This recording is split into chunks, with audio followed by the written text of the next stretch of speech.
Hello বন্ধুরা, তোমরা কেমন আছো? আজকে দাদির কিচেনে পটলের একটা দোরমা রান্না করে তোমাদের দেখাচ্ছি। নিরামিষ পটলের দোরমা, দেখতে থাকো। যদি রেসিপিটা ভালো লাগে লাইক শেয়ার সাবস্ক্রাইব করে দেবে। পটলগুলি আমি খোসা ছাড়িয়ে পরিষ্কার জলে ধুয়ে নিয়েছি। এখন আমি এটার ভেতর থেকে বিচিগুলি বের করে নেব। বের করার জন্য আমি এভাবে কেটে নিচ্ছি, এভাবে করে কেটে নিচ্ছি।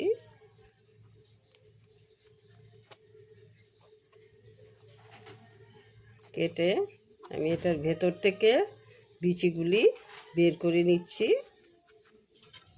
পটলের দোরমা করার জন্য আমি সবগুলি পটলই এভাবে করে কেটে নিয়েছি, তোমাদের দেখিয়ে দিয়েছি কীভাবে কেটেছি।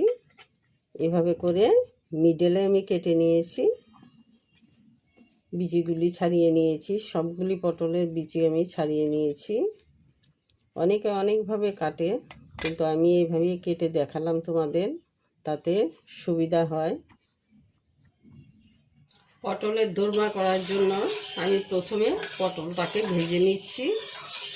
কড়াতে কিছুটা সর্ষের তেল দিয়ে দিয়েছি, তেলটা গরম হয়ে গেছে। এখন আমি পটলটা দিয়ে দিচ্ছি। সবগুলি পটল আমার দেওয়া হয়ে গেল। এখন অল্প কিছুটা নুন, গুঁড়ো,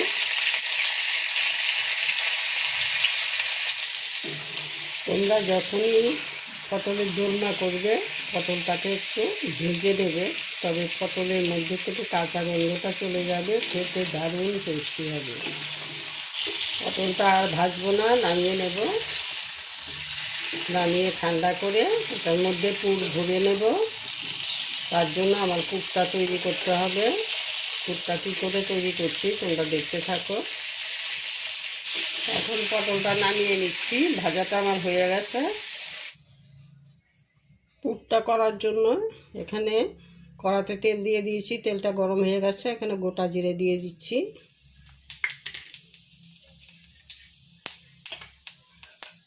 দিয়ে দিচ্ছি পটলের বীজগুলি যে আমি পেস্ট করেছিলাম, সেই পেস্ট করা বীজগুলি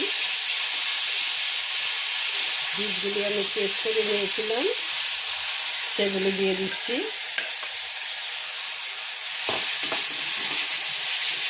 তার মধ্যে দিয়ে দিচ্ছি অল্প কিছুটা হলুদ গুঁড়ো, ধনে গুঁড়ো, জিরে গুঁড়ো, অল্প একটু আদা বাটা দিয়ে আমি ভালো করে একটু ভেজে নিচ্ছি। পটলের যে ভেতরে অংশটা সেটার সাথে আমি মশলাগুলি ভালো করে ভেজে নিয়েছি। এখন দিয়ে দিচ্ছি এখানে কিছুটা ছানা পেস্ট করে রেখেছি, ছানা। এখানে একটা ছোট্ট আলু আমি সেদ্ধ করে ভালো করে মেখে রেখেছিলাম, সেটা দিয়ে দিচ্ছি।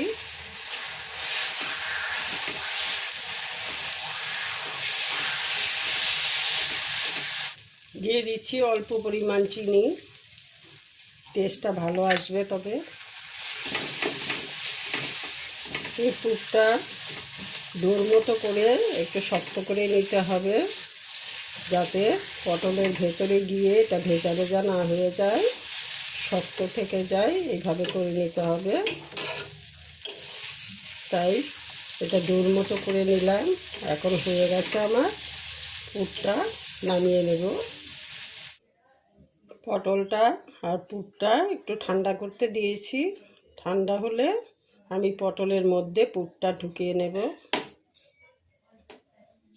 পুরটা ঠান্ডা হয়ে গেছে, আমি এখন পটলের মধ্যে এভাবে করে ভরে নেব। এভাবে করে ভরে নেব। আমি আজকে পটলটা এভাবে করে নিচ্ছি। পটলের দোরমা রান্না করার জন্য কড়াতে আবার সর্ষের তেল দিয়ে দিয়েছি। তেলটা গরম হয়ে গেছে। শুকনো লঙ্কা, তেজপাতা, এলাচ, দারচিনি আর আস্ত জিরে দিয়ে দিচ্ছি। দিয়ে দিচ্ছি আদা কাঁচা লঙ্কা বাটা। অল্প করে জল দিয়ে দিচ্ছি। এটার মধ্যে কিছুটা মশলা অ্যাড করছি আমি, জিরে গুঁড়ো, ধনে গুঁড়ো, হলুদ গুঁড়ো, গরম মশলা, পরিমাণ মতো নুন দিয়ে আমি একটু কষিয়ে নিচ্ছি। পোস্ত আর কাজু দিয়ে আমি একটা পেস্ট করে নিয়েছি, পেস্টটা আমি দিয়ে দিচ্ছি।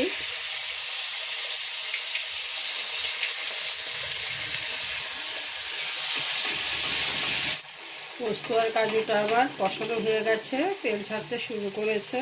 এখন এখানে কিছুটা দই আমি ফেটিয়ে রেখেছিলাম, ফেটিয়ে রাখা দই আমি কিছুটা দিয়ে দিচ্ছি। উনানের আঁচটা কমিয়ে দিয়েছি।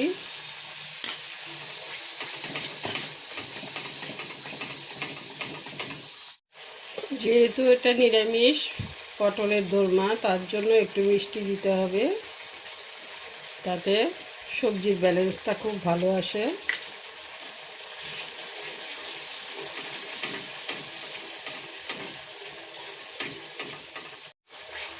সবগুলি মশলা আমার কষানো হয়ে গেছে, তোমরা দেখতেই পাচ্ছ তেল ছাড়তে শুরু করেছে। এখন আমি এটার মধ্যে অল্প কিছুটা জল দিয়ে দিচ্ছি। ঝোলটা ফুটে উঠতে শুরু করেছে। এখন আমি দোরমাগুলি যে বানিয়ে রেখেছিলাম পটলের, সেগুলো আমি দিয়ে দিচ্ছি।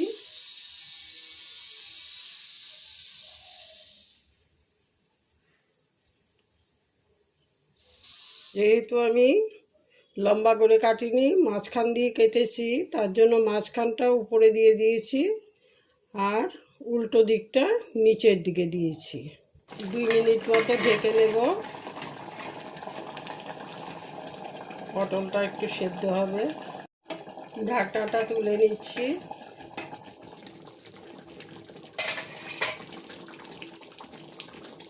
দুটো কাঁচা লঙ্কা দিয়ে দিচ্ছি। দিয়ে দিচ্ছি অল্প করে গরম মশলা। যেহেতু নিরামিষ রান্না, সেখানে একটু ঘি দিলে খুব টেস্ট হয়, তার জন্য তোমরা একটু ঘি দেওয়ার চেষ্টা করবে। রান্নাটা আমার হয়ে গেছে। আজকের রেসিপিটা এখানেই শেষ করছি। তোমরা ভালো থেকো, সুস্থ থেকো। এভাবে একটিবার রান্না করে খেয়ে দেখো একটা পটল থেকেও পুর বেরিয়ে আসেনি।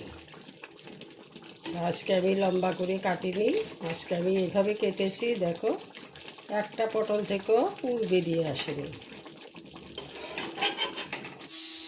এভাবে একটিবার পটল দোরমা রান্না করে খেয়ে দেখো, নিরামিষ পটল দোরমা। এক থালা ভাত নিমিষে শেষ হয়ে যাবে। যারা খাবে তারা তোমার প্রশংসাই করবে। তোমাদের কমেন্টগুলি পড়তে আমার খুব ভালো লাগে। তোমরা আমাকে কমেন্ট করে জানিও। খুব আনন্দ পাই তোমাদের কমেন্টগুলি পড়তে। আশা করব তোমাদের কাছে রেসিপিটা ভালোই লাগবে।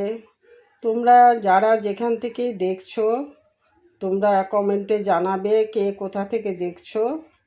দাদির কিচেনে তোমাদের আমন্ত্রণ রইল। তোমরা ভালো থেকো।